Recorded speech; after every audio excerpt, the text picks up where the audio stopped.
The Fermi Paradox and the machines we might not see.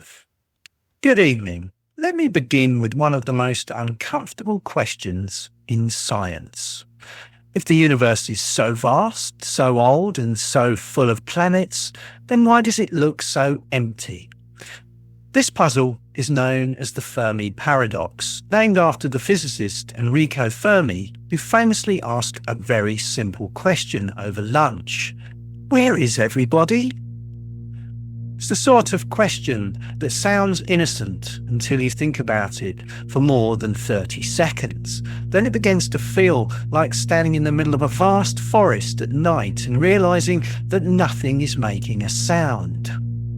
The universe is very old. The Milky Way alone contains hundreds of billions of stars. Many of these stars have planets. Some of those planets will have conditions suitable for life. Given enough time, some of that life should develop intelligence.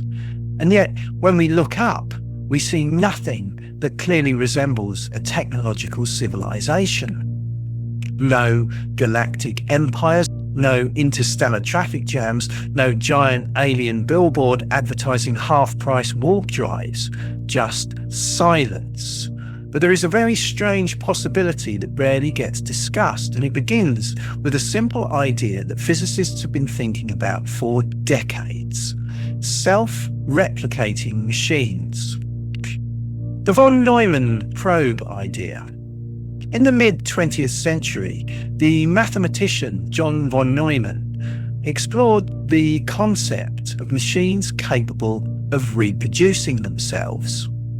These hypothetical machines are now known as von Neumann probes. The idea is surprisingly straightforward. Imagine a probe that travels to another star system. When it arrives, it mines asteroids for raw materials, it builds copies of itself and sends those copies to other stars. Each of those probes repeats the process. One probe becomes 2, 2 become 4, 4 become 8. Before long, the process becomes exponential. Even if the probes travel slowly, this expansion could spread across the entire galaxy in perhaps 10 to 100 million years. That sounds like eternity until you remember that the Milky Way is more than 13 billion years old.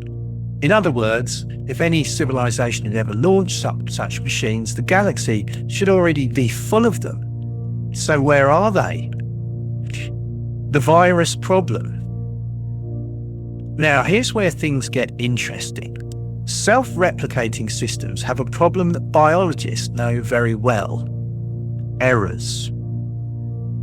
When something copies itself repeatedly, small mistakes creep in. Viruses suffer from this constantly. Mutations accumulate, defective copies appear, and eventually the system may collapse under the weight of its own errors. If interstellar probes had the same issue, they might gradually degrade over thousands of generations. After enough time, the machines would become unreliable, break down, and quietly disappear. That would neatly explain the silence of the cosmos. Unfortunately, there is a complication. Machines can include error correction. Computers already check their own calculations. Industrial systems verify their designs. A sufficiently advanced probe could rebuild itself from scratch, check its blueprints, and maintain nearly perfect copies. Which brings us to a more unsettling thought.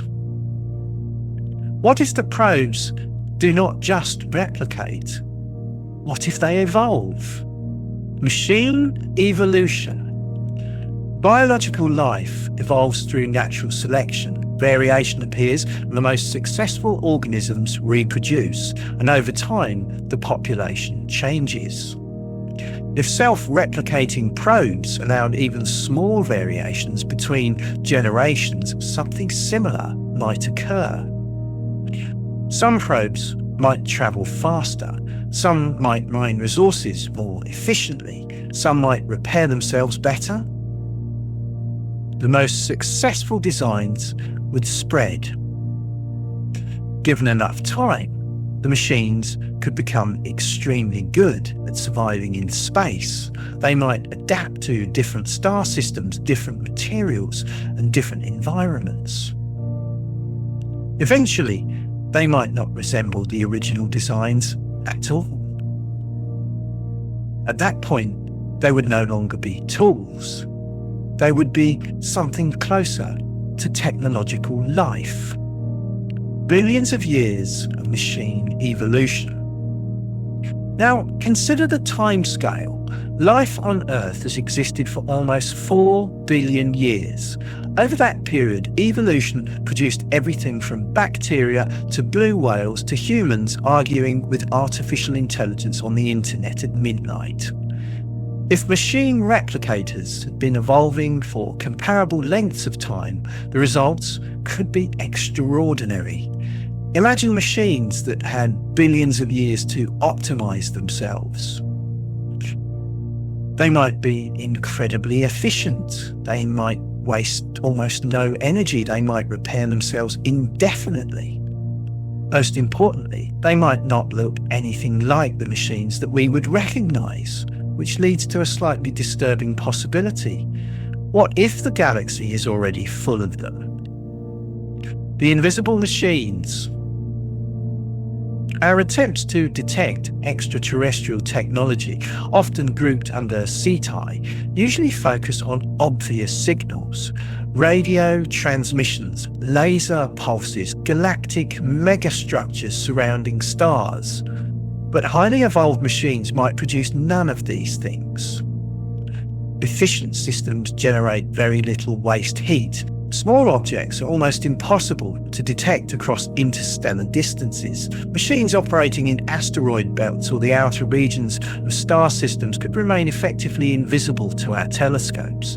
The galaxy is unimaginably large. A civilization could hide entire industrial networks in regions we barely observe. If such machine ecosystems existed, they might blend into the background of ordinary astronomy. To us, they would simply look like nature. The archaeological galaxy. There is an even stranger idea. The civilizations that launched the original probes might have disappeared billions of years ago. Civilizations may rise and fall, stars age, planets change, entire species vanish. But machines designed to repair themselves could continue operating long after their creators are gone. In that case, the galaxy might be filled with ancient technological relics. Asteroid mining systems that have been running for hundreds of millions of years, automated factories quietly maintaining themselves, energy collectors orbiting distant stars. Not a living civilization, more like technological ruins that never quite stopped working, an archaeological record written in machinery instead of stone. The creeping realization. This brings us back to the original question: where is everybody? Perhaps we are asking the wrong question. Perhaps the universe is not empty. Perhaps it is simply quiet in ways that we do not yet know how to detect. The sky above us might not be silent at all. It might just be filled with machines that have had billions of years to perfect the art of not being noticed. Which, when you think about it, is either comforting or deeply unsettling, depending on how you feel about sharing the galaxy with ancient technology. Personally, I find it slightly alarming, because if something has been evolving in the dark between the stars for billions of years, there is a very good chance that it understands the universe far better than we do, and it may already know that we are here. Whether it finds that interesting is another question entirely.